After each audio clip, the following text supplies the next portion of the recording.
This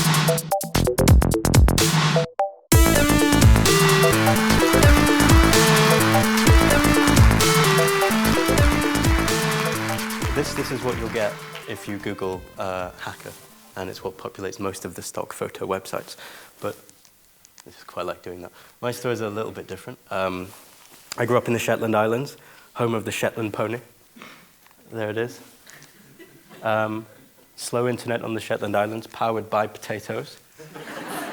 Now, how does someone from the Shetland Islands, a place whose internet is powered by potatoes and is filled with greenery and ponies, become a hacker? If you look very closely here, you can see there is nothing to do in the Shetland Islands. You can either be a farmer or join a politically motivated global hacking collective, and so I did that. I used the alias Topiary, and in late 2010, early 2011, I joined Anonymous, a sort of political hacking operations branch of Anonymous. We did such gubbins as hacking government websites in Tunisia, Libya, Zimbabwe, Egypt, in support of citizens there and overthrowing regimes and the like. I think I'm probably most known in the anonymous world for hacking, assisting hacking the Westboro Baptist Church, a horrible cult-like homophobic racist group that we decided to hack live on radio, which I later realized was a big mistake because I didn't use any voice disguising software. As I said, not a very good hacker. I mainly just said pretentious stuff like this.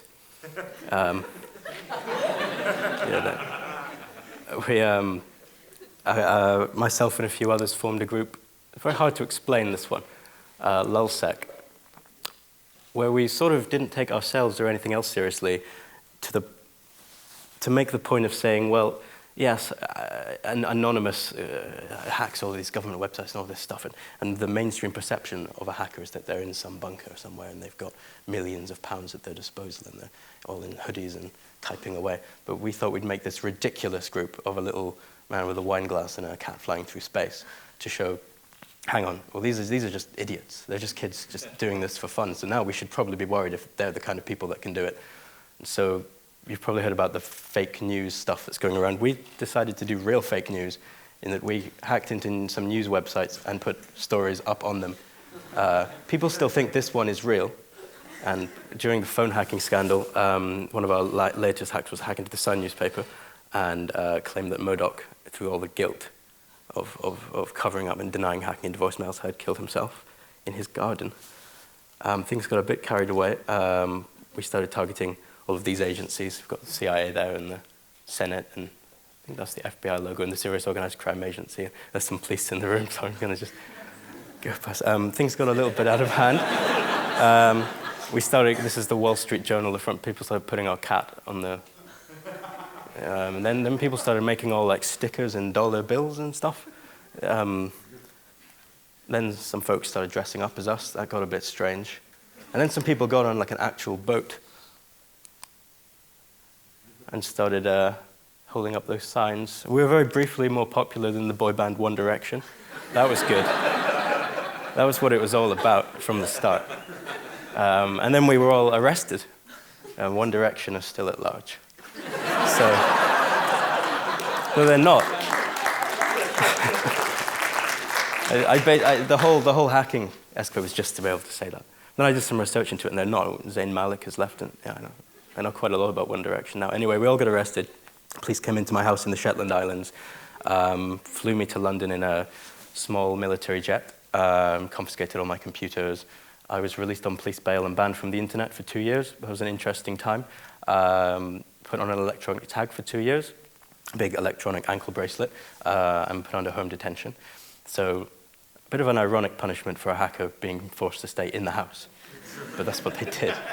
So 2 years that went by, and I was sentenced at Southwark Crown Court. I was sentenced to 2 years in prison. Although due to spending so much time on an electronic tag and banned from the internet, my sentence was basically mathematically already complete. So I spent just over a month in Feltham Young Offenders, where I shared prison cells with all alleged murderers and gangsters and such. Another interesting time. I don't have much time to talk about that. Then a year of probation, and I'm currently still under what's called a serious crime prevention order, which means I can't use encryption or delete my internet history or anything like that until May 2018. So I'm quite far through that now, actually more than halfway through. Anyway, that's briefly my hacking story. And It's a little bit about why hackers hack in there, but I'm going to explain the sort of, I think I don't have long enough to explain exactly the intricate psychologies behind it, so I'm going to give some hacker archetypes, explained through the medium of cats. So this is sort of the typical hacker, the stereotype, ransomware, hacking for financial gain. Those people are out there, and those are the kind of hackers that we would hack and try and stop. Not many people agree with them. I guess my branch was more hacktivism, which was fun, and which some people see as being a force for good, some don't. Then you've got the most underrated hacker of all, not really seen as a hacker, someone that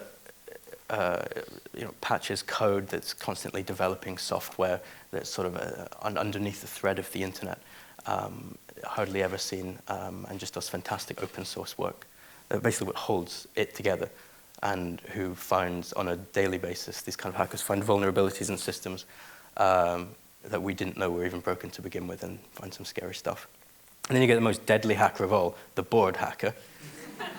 When a hacker has too much time on their hands, that's when you've got to worry.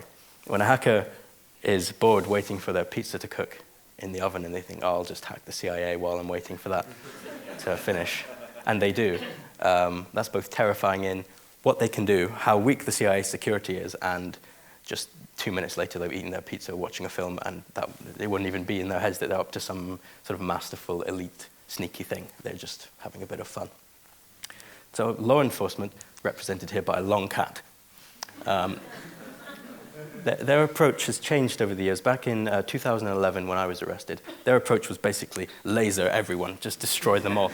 We don't understand hackers. We don't understand the differences between hackers. Just throw them away and lock them behind bars for as long as possible. And I was caught just in the middle of that transition. But bring back to more traditional slides now. So in the last couple of years, the Police Central E-Crimes Unit that were dealing with hackers in the UK merged with divisions of the Serious Organised Crime Agency and formed the National Cybercrime Unit, which are a little bit more sensible in that they kind of team up with psychologists and look at motivations behind hacking. And they have a team called the Prevent Team that I've talked to a little bit post my conviction. And basically what they do is they go into the houses or schools of 13, 14-year-olds. I think 11 to 15 is their prime audience. And they say, look, we've seen what you're doing online. We're going to tell you to stop now. Otherwise, when you get a bit older, you might move into this sort of hacking banks sort of scenario, and then they just get a bit of a slap on the wrist and they're scared, which is a bit of an improvement on what they used to do, which was deliberately send 13-year-olds to prison for as long as possible to deter everyone else in the playground. Bug bounty programs are fantastic. Basically, a company signs up to a service and says, hackers, this is our website, this is our network infrastructure. If you hack us, tell us about it, and we'll pay you a minimum fee. And it could be an enormous fee. People have been paid tens of thousands of pounds to find and then fix vulnerabilities as a sort of freelance hacker. So it sort of cools the relationship in that companies sometimes are scared to hire hackers, and hackers don't really want to work with companies. So this gives both sides what they want. Companies get security, hackers get the kudos of hacking, and the challenge, and get paid for it. And more sensible debate is occurring. I've seen government and police and National Crime Agency attending hacker conferences and hackers attending government conferences in Westminster. So there's a conversation going on, which is good. And I think people are getting it more now. I think we know when a news article says, deadly cyber bomb initiated, that it's a bit nonsense. We sort of see through the hyperbole of it, and we know that it's, and we're a bit savvy as to when we go online, much thanks to Edward Snowden, that what we see has many layers to it and many people are watching it, which is good. Still more to do. US-UK extradition treaty. In the US, if you hack, you will be put in prison basically forever, and it's ongoing. Hacker Barrett Brown was released from prison after 4 years, and journalist, should I say Barrett Brown, who was involved with reporting on leaks by anonymous hackers, was released from prison for 4 years for just sharing links online. Jeremy Hammond, alleged hacking a US company called Stratfor, is in prison for 10 years in the States. A friend of mine, Larry Love, is currently facing extradition to the States over allegedly breaking into US government computers, so they've not shown him the evidence. In the UK, he's likely to get a couple of years in a fair trial. In the US, you'll probably never see him again. So I think we need to sort that out. War on encryption. Encryption's great. Everyone should. I'm legally banned from encrypting, and so that should tell you that the government doesn't like encryption and can't really control it. So you should encrypt everything because they can't really see it. Better understanding with future generation. Yeah, I talk about the prevent team, and it's fine to go into a kid's house and go, look, there's opportunities here, there's salaries, but 13-year-olds, they don't care about that stuff. I mean, they just might have hacked the CIA, then maybe the FBI, and then they're just playing Minecraft. I mean, it's not even in their frame of reference to even think about salaries and sort of good or bad, or they're just having a bit of fun. So we need to bridge that gap a little bit. Oh yes, we do. It's all horrible. Yes, you can hack drones. They're really easy to hack. If you connect something to the internet, you can hack it. And if something connected to the internet is connected to something else that's connected to the internet, you can hack all of those things. If you have a toaster that's connected to your home network, then you can probably hack someone's bank account from their toaster because you just leap through the stuff and take it over. If you take over a drone and that drone's connected to the infrastructure of a critical city landscape, you can probably just hack all of that. It's all about finding the ingress point, the weakest part of the network, and it can be as encrypted as it wants, but you find one weak point, an internet-connected lamppost, and then you own the entire city over a period of time. So anyway, these are really quick recommendations for stuff anyone can use. I don't like to recommend really complicated hackery stuff, because 10-minute mail is great, just a disposable email address. You sign up, if you're signing up to a site you don't particularly trust, lets you have emails for 10 minutes, then explodes. I like that.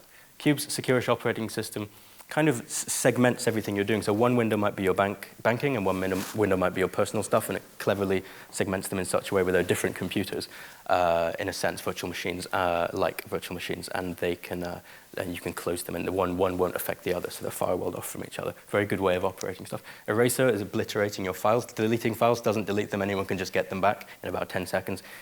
The US Department of Defense uses a standard that involves shredding files 3 times, overwriting them 3 times. This one can go up to the Peter Gutmann standard, which is 35 times, so no one's going to be finding your files again if you use that. Have I Been Pwned is a great website. You might have heard about it. You put in your email address, and it tells you if you've been hacked. Not if you've been hacked, but if your email address is in a public data breach. So if another site's been hacked and your email contains, definitely go to that. Android IMSI catcher detector can detect fake cell towers, so which the police use on a regular basis to spy on communications, and the hackers use it as well. Base transceiver station, so your phone goes to a base transceiver station, the base transceiver station goes to a cell tower. This thing can detect them. I didn't detect any coming in here, so if you have one active and I haven't detected it, tell me. Full disk encryption, just encrypt everything, like I say, BitLocker or TrueCrypt. Secure password storage, don't use weak passwords, obviously, but try and store them all with a big master password. Tor VPNs, anonymized browsing, especially now that ISPs will be forced under the new IP bill to store your data for a year. Make sure that the only data they have is you connecting to a more secure method of browsing. Encrypted messaging. WhatsApp is pretty good, actually, but it has quite close ties with Facebook and Google, and your data can often be not completely secured, so Signal's great for that, but not many people use Signal, so use Signal and that will sort of solve the problem. Go to conferences.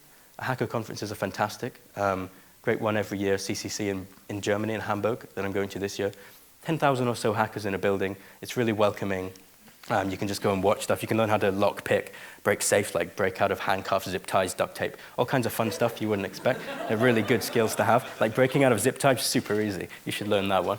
I was going to do a life hack thing, but I've run out of time, so I might do it on the panel. But that's very speedy. Thank you.